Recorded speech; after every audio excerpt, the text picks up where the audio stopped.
This has been a big day in both branches of the U.S. Congress. On the House side, Democrats nominated Nancy Pelosi to be Speaker when they take majority control next year.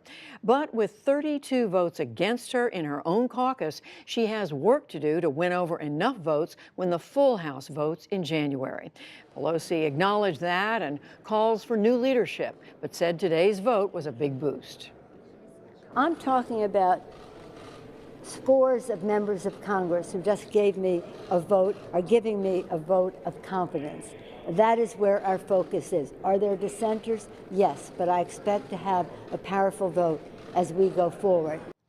Pelosi vanquished several would-be challengers to prevail today. She was Speaker once before and is the only woman to ever hold the position. On the Senate side, the Trump administration touched off a new storm of criticism over the killing of Saudi writer Jamal Khashoggi. It began when two top officials showed up for a briefing, but a third did not. Congressional correspondent Lisa Desjardins begins our coverage. In the basement of the Capitol, senators arrived for a tense and critical briefing. Two topics: U.S. support of the Saudi-led war against Houthi rebels in Yemen, and the murder of journalist Jamal Khashoggi in October. Multiple outlets have reported the CIA believes Saudi Crown Prince Mohammed bin Salman ordered the assassination. Hi, everybody. But CIA Director Gina Haspel was not at today's briefing, something infuriating both parties. It's outrageous that the Senate can be stonewalled from hearing from the CIA director. I cannot recall a briefing on such a sensitive measure where we have been denied access to the intelligence agencies of the United States. Republican Senator Lindsey Graham, often an ally of the president's, has broken with him on Mohammed bin Salman, or MBS, and says he will withhold his vote on other issues to try to get answers. I'm talking about any key vote. Anything that you need me for to get out of town, I ain't doing it until we hear from the CIA. Secretary of State Mike Pompeo, who helped lead the briefing, did not answer why the CIA director was absent. I was asked to be here, and here I am. It is a critical moment. Saudi issues have forged an unusual alliance between some Senate Republicans like Mike Lee of Utah and independent Bernie Sanders. They co-authored a resolution to end U.S. support of Saudi action in Yemen. The passage of a few months has allowed people to think about this a little bit more, has allowed people to see the war progressing, continuing to result in a lot of awful casualties, including casualties of a lot of innocent civilians and children.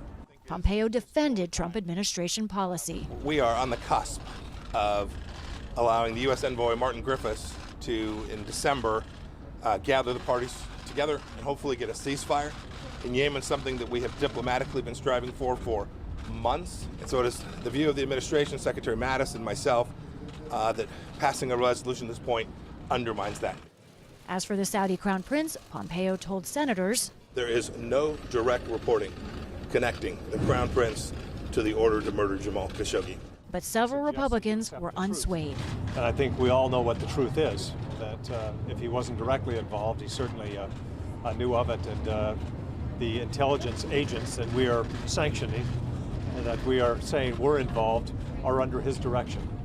In a sign of some defiance toward the White House and Saudi Arabia, in just the past 2 hours, the Senate voted overwhelmingly to take that Sanders-Lee resolution to end U.S. support of fighting in Yemen out of committee. So, Lisa, what happens next in the Senate on the issue of Saudi Arabia? We have to keep a very close eye. What we expect is a vote likely next week. It's remotely possible this week, but more likely next week, to see if they will get a full debate on this resolution. I expect we will. Then after that, it could be open to amendments. That's when we could have a free-for-all. Some, like Lindsey Graham, are saying they want to change this idea, add things, tweak things to bring more Republican support on board.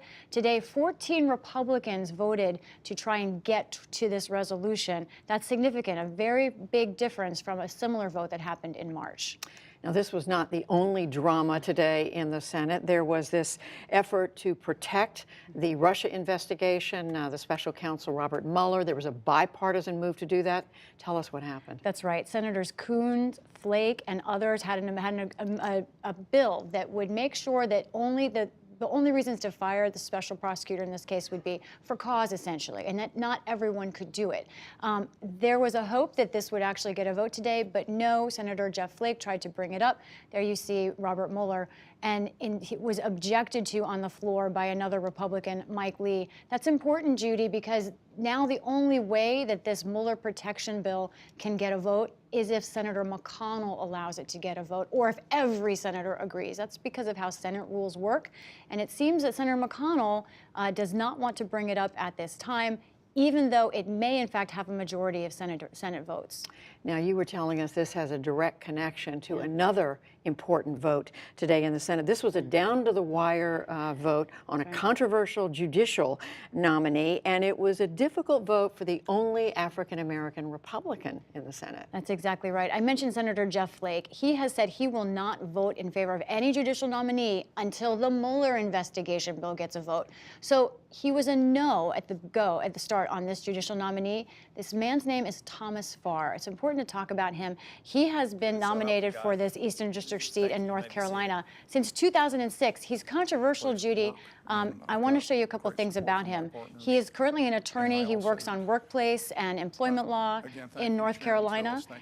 And you see, one of the issues with him is that he has worked for years for stricter voting laws, including identification and other laws in North Carolina that courts have found targeted minorities. He also worked for Jesse Helms' Senate campaign at one point, which sent out postcards telling African Americans that they were not eligible to vote falsely. So he's very controversial, but the president supports him today.